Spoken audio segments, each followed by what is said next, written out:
کبھی کبھی ایک معمولی سا عمل اللہ کی نظر میں بہت عظیم بن جاتا ہے۔ یہ کہانی ہے ایک پیالے کی، لیکن اصل بات خلوص کی ہے۔ ایک نیک دل تاجر ایک لمبے سفر پر تھا۔ گرمی کا موسم، دور دور تک صحرا اور پانی کا کہیں نام نشان نہ تھا۔ اب پھر اچانک کسی ایک چھوٹا سا گاؤں نظر آیا۔ وہاں ایک کنواں تھا اور اس کے پاس ایک بوڑھی عورت پانی بھر رہی تھی۔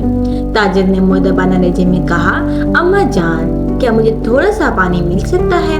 بوڑھی عورت نے مسکرا کر کہا، بیٹا پانی تو حاضر ہے، بس پیالہ تھوڑا ٹوٹا ہوا ہے، معاف کرنا۔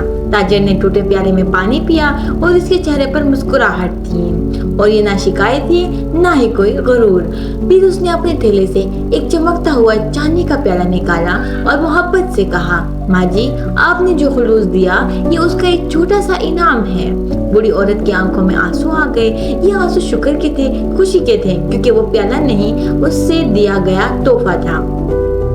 یاد رکھیں، جب کوئی چیز خلوص سے دی جائے تو اللہ اس کا بدلہ ضرور دیتا ہے، چاہے وہ ایک ٹوٹا ہوا پیالہ ہو یا ٹوٹے ہوئے پیالے میں پانی ہو یا جنت کا انعام۔